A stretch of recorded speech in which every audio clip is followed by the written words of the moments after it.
Madam बधाई, बहुत जबरदस्त। अध्यक्ष महोदय, मैं आपका धन्यवाद देना चाहता हूं।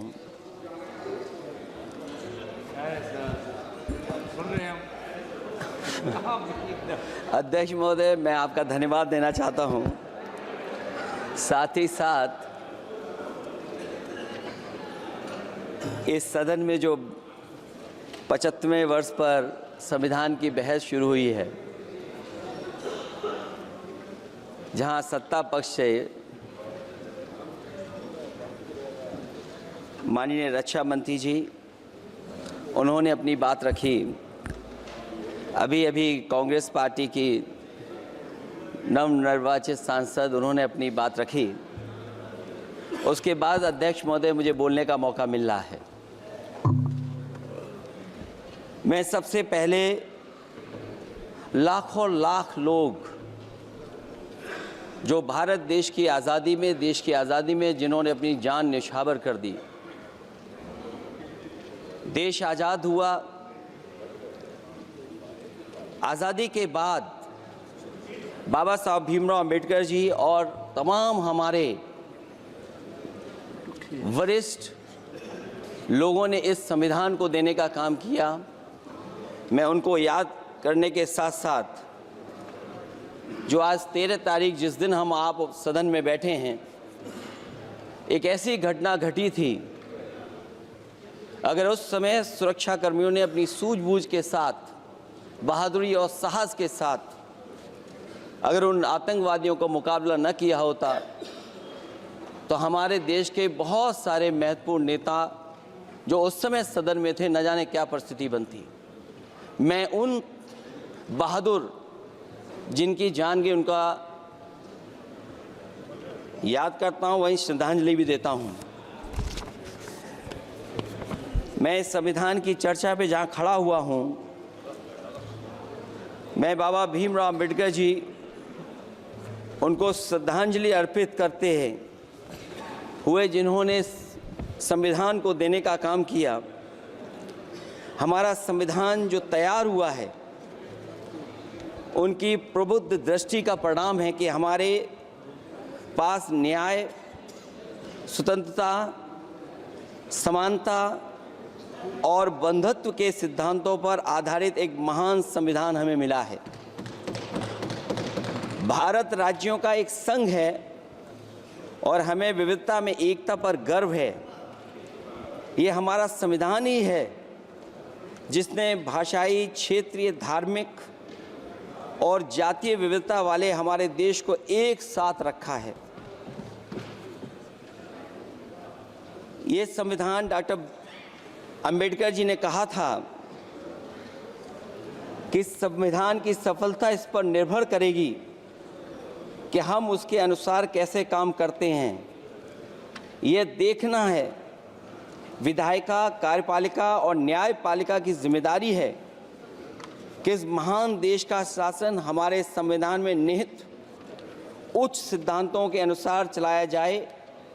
डॉक्टर अंबेडकर ने कहा था, मैंने तो संविधान निर्माण का दायित्व बहिष्कृत वंचित वर्गों को अधिकार दिलाने के लिया है।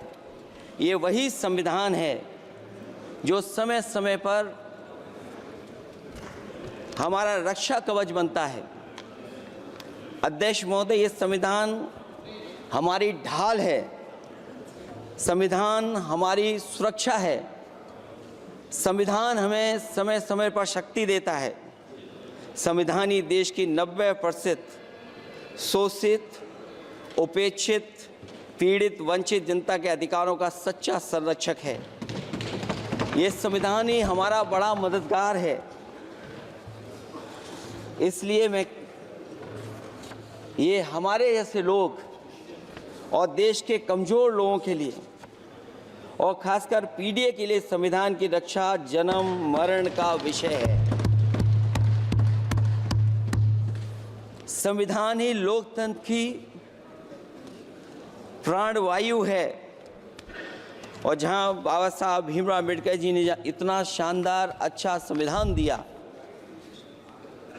वहीं डॉक्टर अम्बेडकर ने स्पष्ट कहा था, जो हमारे माननीय मंत्री जी ने भी सत्ता पक्ष से वो बात रखी और कहा था, संविधान कितना भी अच्छा हो, यदि उसे लागू करने वाले लोग अच्छे नहीं होंगे तो परिणाम अच्छे नहीं निकलेंगे। इसलिए अध्यक्ष महोदय, इस संविधान पर लगभग 75 वर्ष में के बाद भारत की संसद में फिर चर्चा हो रही है। मैं कई महत्वपूर्ण बिंदुओं पर अपनी बात को रखना चाहूँगा। अध्यक्ष महोदय, हमारे संविधान की प्रस्तावना संविधान का निचोड़ है। सरकार के उद्देश्यों और लक्ष्यों को स्पष्ट उल्लेख है प्रस्तावना में। मैं प्रारंभ करता हूं संपूर्ण प्रभुत्व संपन्न समाजवादी धर्मप्रिय लोकतांत्रिक गणराज्य से। आज अध्यक्ष जी, सीमाओं की रक्षा करना संप्रभु का प्रथम कर्तव्य है। और अध्यक्ष महोदय, जिस देश की सीमाओं की सुरक्षा में जहां पर समय समय पर सेंध लगती हो,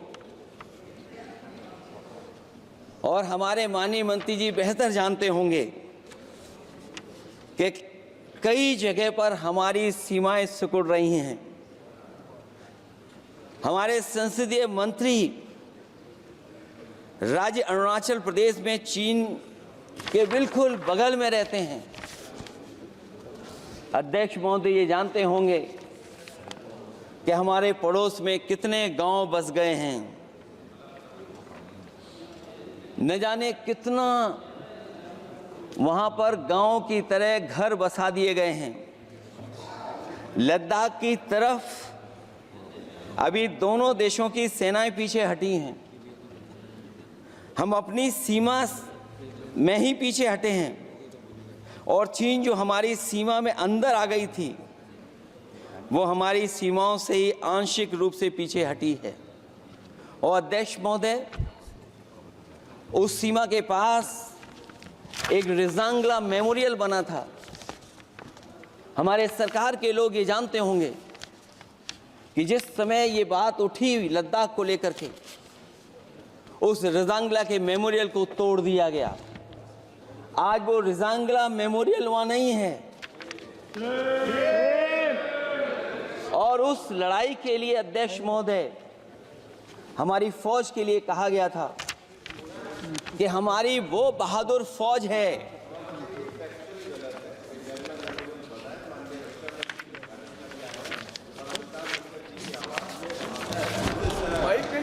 अध्यक्ष महोदय, यही तो फर्क है। कहां पर था, कहां पर बना अब। और अध्यक्ष महोदय, मैं सरकार को बताना चाहता हूं, अध्यक्ष जी, मंत्री जानते होंगे, मंत्री जी, केवल 12 किलोमीटर सड़क बनी थी, और पड़ोसी देश ने क्या क्या नहीं कहा गया। और वो समय आएगा जब हमें मानसरोवर और कैलाश पर्वत पे जाने के लिए भी वो देश हमें रोकने लगेगा। तो हमारी आज 75 साल बाद सीमाएं कितनी सुरक्षित हैं। क्या लद्दाख की वो फिंगर्स जहां पर हम पहले थे, क्या हमारी फौज वहीं खड़ी है कि नहीं खड़ी है? अगर आप रिजांगला मेमोरियल जानते होंगे, तो लद्दाख की वो सीमाएं जो हमारे देश के अंदर थीं, क्या हमारी सीमा वहां तक है कि नहीं है? आज नहीं है। ये देश समाजवादी गणराज्य बने। समाजवाद का सरल शब्दों में अर्थ है कि समता और संपन्नता हो। लेकिन देश में अध्यक्ष महोदय 2014 के बाद विषमता जिस तेजी के साथ बढ़ी है उसकी कल्पना भी नहीं की जा सकती है। 140 करोड़ में से 82 करोड़ सरकारी अन्न पर जिंदा हैं। अध्यक्ष महोदय, जो देश को ये कहते हो कि हम दुनिया की सबसे तेज रफ्तार पे चलने वाली अर्थव्यवस्था बनने जा रहे हैं। 3 पर पहुंच गए और ऊपर जाएंगे। मैं सरकार से कहना चाहता हूं कि जब 82 करोड़ सरकारी अन्न पर जिंदा हैं और दूसरी तरफ देश की संपूर्ण संपत्ति के 2/3 हिस्से पर कुछ परिवारों का कब्जा है, अगर सरकार में ये बहादुरी और हिम्मत है तो इस 60% गरीबी के रेखा से नीचे रहने वाले लोगों की पर कैपिटा इनकम क्या है? अगर आपकी अर्थव्यवस्था ऊंचाई पर जा रही है तो हमारे जो गरीब लोग हैं, जो 60% गरीब लोग हैं, उनकी पर कैपिटा इनकम क्या है? और जहां समय समय पर सरकार अपने आंकड़े देती है, कम से कम ये आंकड़े भी दे दे कि गरीबी रेखा पर जो नीचे रहने वाले लोग हैं उनकी पर कैपिटा इनकम क्या है। इससे स्पष्ट हो जाएगा कि 5% लोगों की पर कैपिटा इनकम क्या है। हमारा प्रेमबली कहता है कि धर्मनिरपेक्ष गणराज्य बने, राज्य की निगाह में सभी धर्म समान हैं। हमारा सेकुलरिज्म हमें रिलीजियस इक्वलिटी का रास्ता दिखाता है। यही ना अर्थ इसका है। क्या इस पर सरकार अमल कर रही है? देश के 20 करोड़ से ज़्यादा अल्पसंख्यकों के, विशेषकर मुसलमानों को दूसरे दर्जे का नागरिक बनाने का प्रयास चल रहा है। उन पर हो रहे अत्याचार प्रतिदिन बढ़ते जा रहे हैं। उनकी संपत्ति को लूटा जा रहा है, हत्याएं की जा रही हैं, घर तोड़े जा रहे हैं, उनके पूजा स्थलों पर कब्जा प्रशासन की मदद से किए जा रहे हैं। अगर ये धर्मनिरपेक्षता, तो धर्म शासित राज्य की क्या परिभाषा है?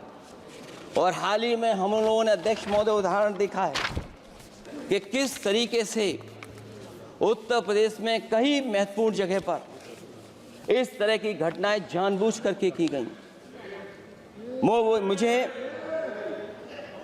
याद है उस समय, जिस समय उत्तर प्रदेश का इलेक्शन चल रहा था,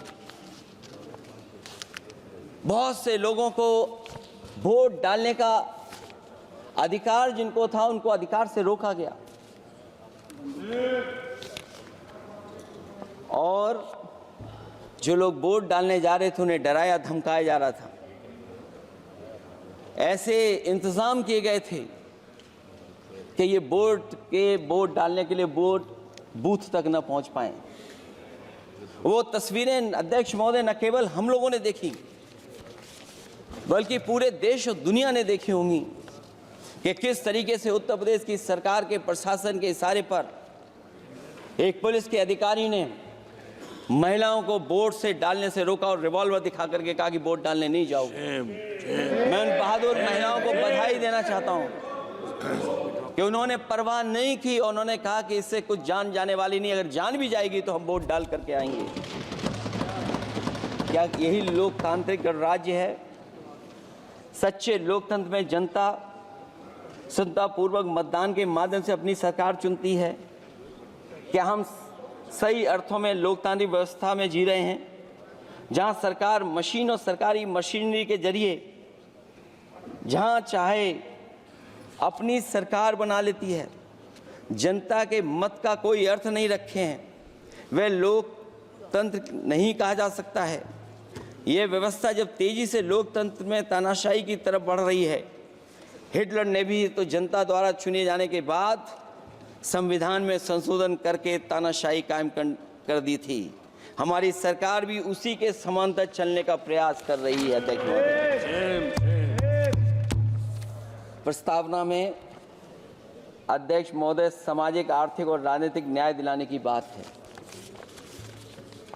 अध्यक्ष महोदय, मैं जब सरकार की तरफ से माननीय मंत्री जी को सुन रहा था, उन्होंने जाति जनगणना को लेकर के कहा कि जाति जनगणना कराना चाहें तो करा लें। हम लोग तो उस पक्ष के धर लोग हैं, अगर आप करा सकते हैं तो आप कराइए।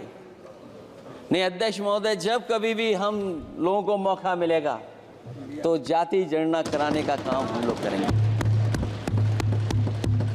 सामाजिक न्याय समाज के अनुसूचित जाति, अनुसूचित जनजाति और अन्य पिछड़े वर्गों को न्याय दिलाने का बड़ा अस्त्र आरक्षण था, उसे समाप्त कर दिया गया है। आउटसोर्सिंग और कॉन्ट्रैक्ट बेसिस पर थोड़ी बहुत नौकरियां जो दी जा रही हैं, उनमें दलितों और पिछड़ों का कोई आरक्षण नहीं है। शिक्षण संस्थाओं और विश्वविद्यालय में प्रोफेसर्स और वाइस चांसलर के चयन के समय इनके आगे लिख दिया जाता है, एक नया शब्द का इजाद हुआ, NFS, नॉट फाउंड सुटेबल।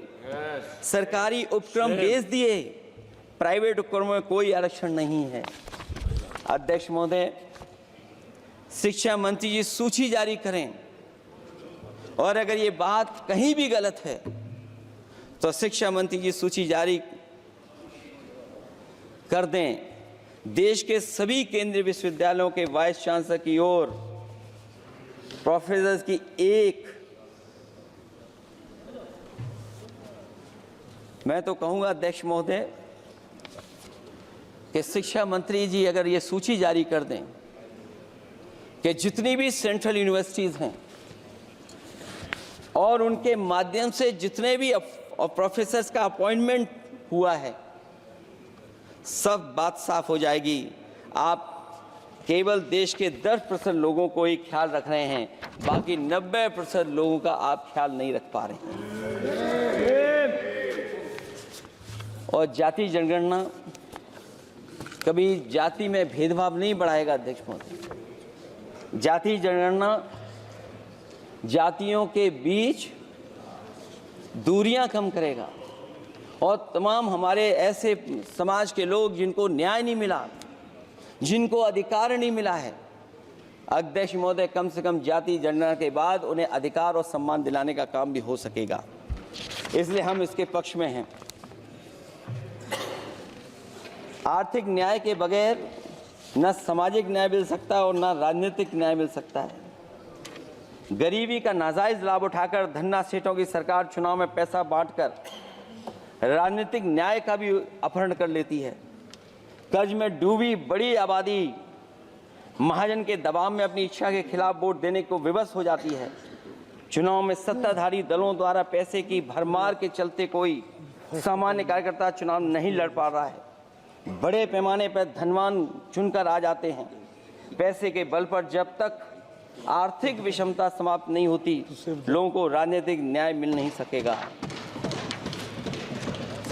प्रस्तावों में आगे जो लक्ष्य है, विचार, व्यक्ति, विश्वास, पंथ और उपासना की स्वतंत्रता, अन्याय के खिलाफ विचार व्यक्त करने पर जेल, अभिव्यक्ति की स्वतंत्रता का अर्थ है देशद्रोह। अगर भाजपा के मत के नहीं हैं, दूसरे धर्म के हैं तो प्रताड़ना के हकदार हैं। और अब तो उपासना करने पर भी दिक्कत है, क्योंकि हर मस्जिद के नीचे मंदिर खोजने वाले तत्व इस देश को शांति से रखना ही नहीं चाहते हैं। उन्हें कानून की कोई परवाह नहीं है। मैं इस मौके पर धन्यवाद देना चाहता हूं। सुप्रीम कोर्ट का कम से कम वो फैसला आया है जहां कुछ दिनों के लिए ये पाबंदी लगाई गई।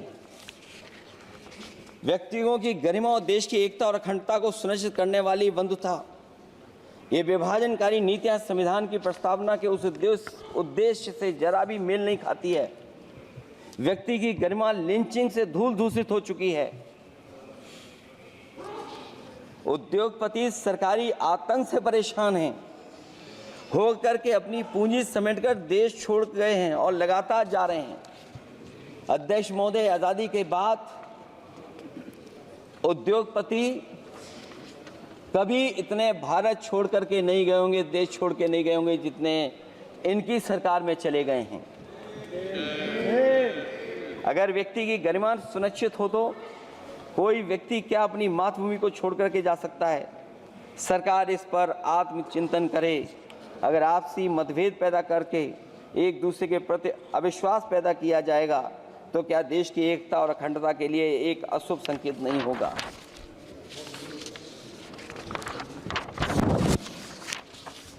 अध्यक्ष महोदय, आर्टिकल 14 कानून के समक्ष समानता। भारत के अंदर किसी भी व्यक्ति को राज्य कानून के समक्ष समानता को डिनाई नहीं कर सकता है।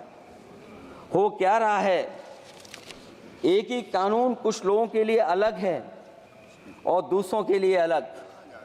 अगर सत्ता पक्ष का व्यक्ति गेरुआ गमछा पहनकर अधिकारियों को गाली दे दे तो जी हजूरी और दूसरा न्याय मांगने जाए तो उसे लाठी। क्या ये अनुच्छेद 14 का अनुपालन हो रहा है? अध्यक्ष महोदय, किसी भी व्यक्ति को उसके जीवन और दैहिक स्वतंत्रता से कानून सम्मत प्रक्रिया के बगैर वंचित नहीं किया जा सकता। ये सबसे महत्वपूर्ण मौलिक अधिकार है, लेकिन सबसे ज़्यादा इसी का दुरुपयोग हो रहा है। फर्जी मुठभेड़ में हत्याएं, जेल के अंदर हत्याएं और पुलिस अफरीक्षा में हत्याएं। आदमी कहीं भी सुरक्षित नहीं है। ईडी का तो ऐसा कानून बना दिया गया है कि बिना एफआईआर, बिना नोटिस किसी को भी बंद कर दो। लोकतंत्र फासिज्म में बदल रहा है। और अध्यक्ष महोदय, क्योंकि उत्तर प्रदेश की चर्चा सत्ता पक्ष से भी हुई, जो हालात उत्तर प्रदेश में हैं, ऐसे हालात कभी किसी ने पहले नहीं देखे।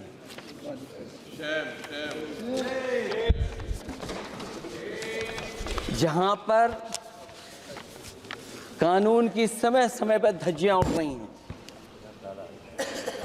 और अध्यक्ष महोदय, केवल एक घटना नहीं मैं कहना चाहता हूं, ऐसी तमाम घटनाएं हैं जिनके बारे में मैं कह सकता हूं। आज़ादी के बाद अगर हम 75वें वर्ष में इस बात पर चर्चा करें संविधान पर, और आए दिन लोगों को न्याय मांगने के लिए आत्मदाह करना पड़े, तहसील हो वहां पे आत्मदाह, जिलाधिकारी हो वहां पे आत्मदाह, न्याय मांगने के लिए अगर मुख्यमंत्री आवास में जाना पड़े वहां पे आत्मदाह। सोचिए हम किस दिशा में जा रहे हैं। और अध्यक्ष महोदय, किसने नहीं देखा कि टीवी पे चलते हुए लोगों की जान ले ली गई? लाइव देखा है सबने। ये कहां का न्याय है? न केवल वो, बल्कि पता नहीं अध्यक्ष महोदय, हमारा प्रदेश कस्टोडियल डेथ में सबसे आगे जा रहा है, महिलाओं के उत्पीड़न में सबसे आगे जा रहा है। ये मैं नहीं कह रहा हूं, अध्यक्ष महोदय, ये सरकार के आंकड़े बता रहे हैं। और न केवल इन चीजों में आगे जा रहा है, बल्कि आजकल जो नए जमाने का डिजिटल इंडिया है, अगर साइबर अपराधों में सबसे आगे कोई प्रदेश दिखाई दे रहा है तो वो उत्तर प्रदेश दिखाई दे रहा है। ये अलग बात है अध्यक्ष महोदय कि कभी कभी जो डबल इंजन की सरकार चलने वाले जो दावा करते थे, पहले इंजन टकराते थे, अब तो डब्बे भी टकराने लगे हैं। Double engine single driver. और होड़ लगी हुई है कि कभी किसी ने दिल्ली का रास्ता किसी माध्यम से अपनाया था, उसी रास्ते पे चल करके आगे बढ़ना चाहते हैं। इससे खराब इस लोकतंत्र में और क्या हो सकता है? जिन लोगों ने ये कहा हो कि हम नौकरियां दे देंगे, आज नौकरियां कहां हैं, रोजगार कहां हैं? और अध्यक्ष महोदय, अगर वादा किया जाए नौकरी और रोजगार का, इन्वेस्टमेंट का, और सपने बड़े दिखाए जाएं, ये बात मैं इसलिए कह रहा हूं कि माननीय मंत्री जी भी उसी प्रदेश से आते हैं, प्रधानमंत्री जी भी उसी प्रदेश से आते हैं। आज कई मायनों में, कई आंकड़ों में उत्तर प्रदेश पीछे दिखाई दे रहा है। जहां रोजगार के सवाल पर, जो सरकारी नौकरियां इसलिए नहीं क्योंकि आरक्षण न देना पड़ जाए, इसे सरकारी नौकरियां नहीं हैं। आए दिन पेपर आउट, पेपर लीक, न केवल पेपर लीक है बल्कि जानबूझ करके पेपर लीक कराया जाता है जिससे कि परीक्षा रद्द की जा सके। और जो अग्निवीर वाला सवाल था वो आज भी वैसा ही का वैसा है। हम लोग अग्निवीर वाली व्यवस्था कभी स्वीकार नहीं कर सकते हैं। जो पहले भर्ती जैसी होती थी अध्यक्ष महोदय, अगर वैसी ही भर्ती होगी तो हमारी सीमाएं और सुरक्षित होंगी, हमारे और नौजवान जाकर के देश की असली पक्की वर्दी पहनने का काम करेंगे। ये अध्यक्ष महोदय कैसी चर्चा संविधान की जो है बिना प्रधान की।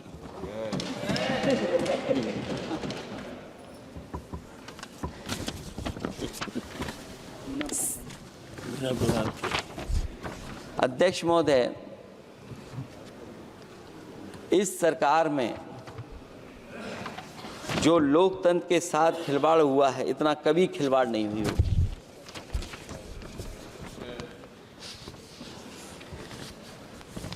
संविधान को परतंत्र बनाकर जो लोग राज करना चाहते हैं, उनके लिए आज़ादी का अमृतकाल सिर्फ एक जुमला है। और अंत में मैं सिर्फ एक ही बात कहना चाहता हूं कि संविधान बचेगा तो न्याय बचेगा, और न्याय बचेगा तभी सबको बराबर मान सम्मान, सबको बराबर मौके मिलेंगे, भेदभाव भी मिटेगा। और भेदभाव का भाव भी इसलिए आज फिर से संविधान को बचाने के लिए एक और करो या मरो आंदोलन की ज़रूरत है। इसलिए अध्यक्ष महोदय, हम आपको भरोसा दिलाते हैं, पिछले चुनाव में भी बहुत सारे सत्ता पक्ष के माननीय लोग ये कहते थे कि हमें इतनी सीटें मिल जाएंगी तो हम संविधान बदल देंगे। अध्यक्ष महोदय, मैं आपके माध्यम से जनता का धन्यवाद देना चाहता हूं कि उन्होंने 400 पार के नारे को गिरा दिया और विपक्ष को इतनी ताकत दे दी कि इनकी जो सपना था संविधान बदलने को, उस सपने को तोड़ने का काम किया। अध्यक्ष महोदय, बहुत सारे साथी इधर के ही उधर हैं,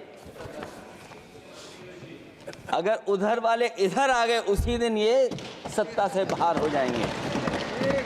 अध्यक्ष महोदय, आखिरी में मैं कुछ लाइनें कहकर के अपनी बात खत्म करना चाहता हूं। न मेरा है न तेरा है, ये हिंदुस्तान सबका है। नहीं समझी गई ये बात तो नुकसान सबका है।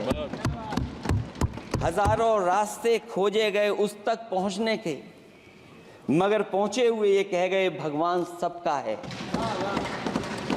जो इसमें मिल गई नदियां वो दिखाई नहीं देती महासागर बनाने में, मगर एहसान सबका है। अनेकों रंग खुशबू नस्ल के फल फूल पौधे हैं, मगर उपवन की इज्जत आबरू ईमान सबका है। हमें उम्मीद है कि इस चर्चा के बाद बाबा साहब भीमराव अम्बेडकर जी का दिया हुआ संविधान को बदलने का सपना नहीं देखा जाएगा। साथ ही साथ डॉक्टर राममनोहर लोहिया, जिन्होंने समाजवादी आंदोलन का रास्ता दिखाया, नेताजी ने जो संघर्ष कर करके हम लोगों को उस जगह पहुंचाया, वहीं लोकनायक जयप्रकाश जी ने इस देश को आगे बढ़ाने के लिए समय समय पर संपूर्ण क्रांति का आह्वान देकर के जागरूक किया। मैं उन सबको याद करते हुए एक बार फिर अध्यक्ष जी आपका बहुत बहुत धन्यवाद देता हूँ। Shri Kalyan Banerjee. Thank you, the Honorable Speaker, sir. First of all, we pay respect and homage to the security personnel who had sacrificed their life for protecting of this temple of democracy. Sir, today's discussion is